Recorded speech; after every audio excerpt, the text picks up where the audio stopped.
पिछले 5 दशकों में सऊदी अरब में जो तरक्की हुई है उसमें वहां पाए जाने वाले क्रूड ऑयल का बहुत बड़ा योगदान रहा है, क्योंकि इस देश की इकोनॉमी का लगभग 90% हिस्सा इसी क्रूड ऑयल पर डिपेंड करता है। क्रूड ऑयल जैसे रिसोर्सेज के मामले में धनी ये देश दुनिया भर के क्रूड ऑयल इंडस्ट्री में अपना 17% का योगदान देता है। लेकिन क्या आपको पता है, आज दुनिया के सबसे अमीर देशों में शामिल इस देश में कभी बंजर रेगिस्तान के सिवा कुछ नहीं होता था। वहीं आज ये देश मल्टी स्टोरी बिल्डिंग के साथ साथ अपने यहाँ की लग्जरियस लाइफ, महंगी शादियां और महंगे शौकों के लिए दुनिया भर में पहचाना जा रहा है। वहीं पिछले बीते दशकों के मुकाबले अब वहां महिलाओं की कंडीशन में भी काफी सुधार देखने को मिल रहा है। उन्हें ड्राइविंग और स्पोर्ट्स में पार्टिसिपेट करने जैसे कई राइट्स दिए जा रहे हैं। कभी सबसे ज्यादा सख्त कानून वाला देश समझा जाने वाला सऊदी अरब आज खुद को मॉडिफाई करने के साथ साथ वहां के आम आदमी, खासतौर से महिलाओं के लिए नए और लचीले कानून बना रहा है। यहाँ के शेखों के पास पैसे की इतनी ज्यादती है कि उसे खर्च करने के लिए महंगे महंगे शौक कर रहे हैं। जहाँ वो एक तरफ महंगी महंगी कारों को रखते हैं तो वहीं शेर जैसे खतरनाक जानवरों को भी पालते हैं। लेकिन क्या आप जानते हैं कि आज से महज 100 साल पहले सऊदी अरब की ये तस्वीर पूरी तरह से बदली हुई थी। यानी कि तेल की खोज होने से पहले सऊदी अरब के हालात आज के मुकाबले बिल्कुल उल्टे थे। कच्ची सड़कें, मिट्टी के घर, चारों तरफ उड़ती रेत और मेहनत मजदूरी करते लोग कभी सऊदी अरब की पहचान थी। एक गरीब देश के तौर पर जाना जाने वाला सऊदी अरब उस समय अपने यहाँ के लोगों को भरपूर रोजगार भी नहीं दे पाता था, जिस वजह से यहाँ के लोग दूसरे देशों में जाकर नौकर, खानसामा या फिर ड्राइवर या माली जैसे कामों को करते थे। इसलिए आज की इस वीडियो में हम आपको दिखाएंगे सऊदी अरब की वो 100 साल पुरानी तस्वीर जो उस समय के सऊदी अरब के हालातों को बयां करती है। तो चलिए शुरू करते हैं अपना ये वीडियो। सऊदी अरब की पुरानी तस्वीर। दोस्तों, सऊदी अरब को साल 1932 में किंग अब्दुल अल अजीज ने बसाया था। उस समय तक सऊदी अरब में तेल और उसके भंडारों को नहीं खोजा गया था। इस वजह से इस समय तक सऊदी अरब दुनिया के सबसे गरीब देशों में शामिल था, जहां लोग खेती बाड़ी और मेहनत मजदूरी करके अपना गुजर बसर करते थे। वहीं अपने छोटे बड़े कामों को करने के लिए ऊंट और भेड़ों का सहारा लेते थे। वहीं लोग कारीगरी और हस्तकला के जरिए भी अपना जीवन जीते थे। वहीं उस समय सऊदी अरब और उसी की तरह और खाड़ी देशों में मोती खोजने का काम काफी बड़ी तादाद में किया जाता था। लोग मोती ढूंढने के लिए समुद्रों में गोताखोरों की तरह काम करते थे। यही नहीं, अपने देश में काम की कमी होने की वजह से यहाँ के लोग यूरोपियन कंट्रीज में भी पहुंचकर वहां छोटी मोटी नौकरी और कामों जैसे साफ सफाई करना, गाड़ी धोना, बाग बगीचों की देखभाल करना या फिर गाड़ी चलाने जैसे काम करते थे। उस समय के सऊदी अरब के आय के मुख्य साधन। दोस्तों, किसी भी क्षेत्र में उन्नत न होने की वजह से उस समय तक सऊदी अरब की आय का मुख्य साधन केवल और केवल मक्का और मदीना से होने वाली आय थी। मुसलमानों के प्रमुख धार्मिक स्थल और इन स्थलों में इस मजहब की गहरी आस्था होने की वजह से यहाँ पहुंचने वाले लोगों से सऊदी अरब के लोगों की कमाई होती थी। इसके अलावा सऊदी अरब के लोग थोड़ी बहुत कमाई खजूर की खेती करके कर लेते थे, क्योंकि उस टाइम तक वहां के ज्यादातर लोग अनपढ़ थे। इसलिए ये लोग मजदूरी करके अपना जीवन जीने के लिए पैसा कमाते थे। एक रेगिस्तानी और गर्म इलाका होने की वजह से वहां पर उस समय पानी की बहुत ज्यादा परेशानी थी। लोग पीने के पानी के लिए भी परेशान रहते थे। कुछ ही घरों या उसके आसपास कुएं मौजूद थे जो धीरे धीरे सूख रहे थे। इस देश में कई इलाके ऐसे भी थे जहां पर काफी समय तक बिजली की पहुंच नहीं बन पाई थी। 1950 में डॉक्टर किरेन का सऊदी अरब का दौरा। दोस्तों, साल 1950 तक सऊदी अरब के इसी तरह के गरीबी के हालात थे, क्योंकि उस वक्त अमेरिका के एक डॉक्टर किरेन सऊदी अरब के बादशाह अब्दुल अल अजीज के इलाज के लिए सऊदी अरब पहुंचे थे, जहां उन्होंने बादशाह के इलाज के साथ साथ सऊदी अरब की कई तस्वीरें अपने कैमरे में कैप्चर करी थी। असल में डॉक्टर किरेन को फोटोग्राफी का काफी शौक था।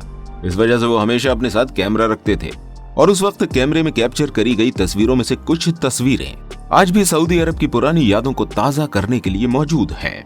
दोस्तों, इन तस्वीरों को देखकर आप अंदाजा लगा सकते हैं कि उस समय सऊदी अरब में किस तरह के हालात थे।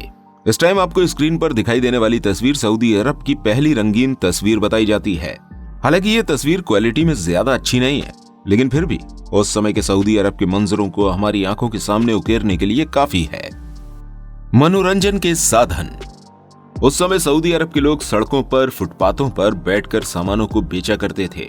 हालांकि यह व्यापार बहुत ही छोटे दर्जे का था, लेकिन लोग इसी के हिसाब से अपने जीवन को जिया करते थे और समय बचने पर ये लोग अपने मनोरंजन के लिए बाजों को लड़ाया करते थे।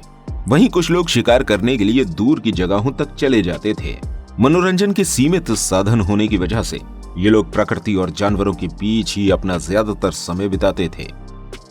टूटी फूटी सड़कें, टूटे और मिट्टी से लिपे हुए मकानों में बंधे हुए जानवर और इन्हीं के बीच अपनी जिंदगी जीते अरब के लोग। एक तरह से देखा जाए तो ये लोग जैसे तैसे करके अपना गुजारा करते होंगे।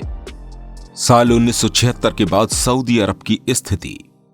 दोस्तों, ये वह समय था जब पूरी दुनिया में कच्चे तेल की डिमांड बढ़ रही थी और इसी के चलते 1938 में खोजे गए तेल के कुओं से वहां के रूलर्स ने तेल का उत्पादन बढ़ा दिया, जिस वजह से सऊदी अरब की ज्यादातर आबादी तेल निकालने के काम में लग गई।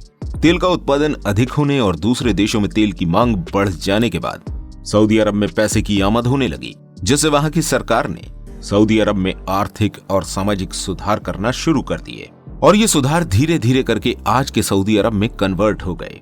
आज जैसे सऊदी अरब आपको दिखता है, इसकी पुरानी तस्वीर इससे पूरी तरह से उलट है।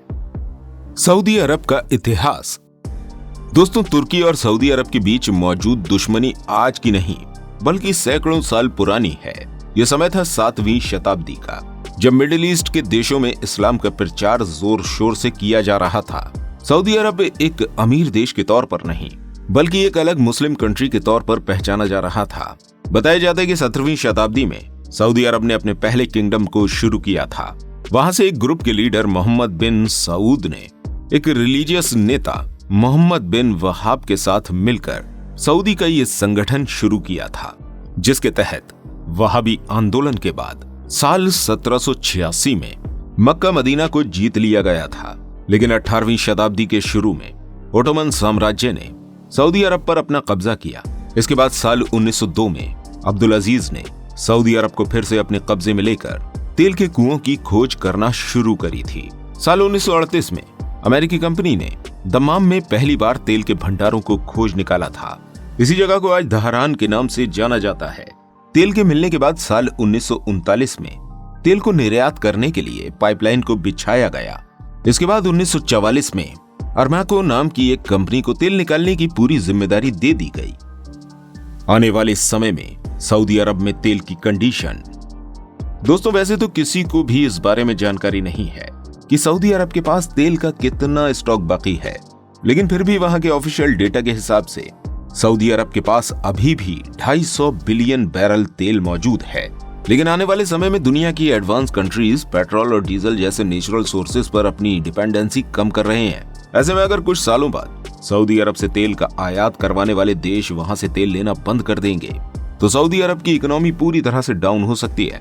ऐसे में आने वाले समय में होने वाले नुकसानों से बचने के लिए सऊदी अरब इस समय अपने देश में एजुकेशन के साथ साथ टूरिज्म को भी काफी बढ़ावा दे रहा है, जिसका सीधा सीधा उदाहरण आप खाड़ी देश दुबई से ले सकते हैं, जहां अब ये शहर केवल 2% तेल रिजर्व पर निर्भर है। वहीं इसकी 98% इकोनॉमी टूरिज्म से गेन की जा रही है। ऐसे में IMFC ने भी सऊदी अरब को सुझाव बतौर कहा है कि वो अपने खर्चों में कमी करे, साथ ही अपने देश में स्टेबल डेवलपमेंट लाने की कोशिश करे। ऐसे में आने वाले सालों में सऊदी अरब खुद को दुनिया के अमीर देशों में बनाए रखने के लिए क्या क्या नए काम करता है, ये तो समय ही बताएगा। लेकिन फिलहाल आप हमें बता दीजिए कि आपको पुराने सऊदी अरब से जुड़ी तस्वीरों को दिखाती ये वीडियो कैसी लगी। साथ ही अगर वीडियो पसंद आई हो तो इस वीडियो को लाइक और शेयर करना बिल्कुल मत भूलिएगा और ऐसी और इंटरेस्टिंग वीडियोस देखने के लिए हमारे इस चैनल को सब्सक्राइब अवश्य कीजिएगा। मिलते हैं आपसे अगली वीडियो के साथ। धन्यवाद।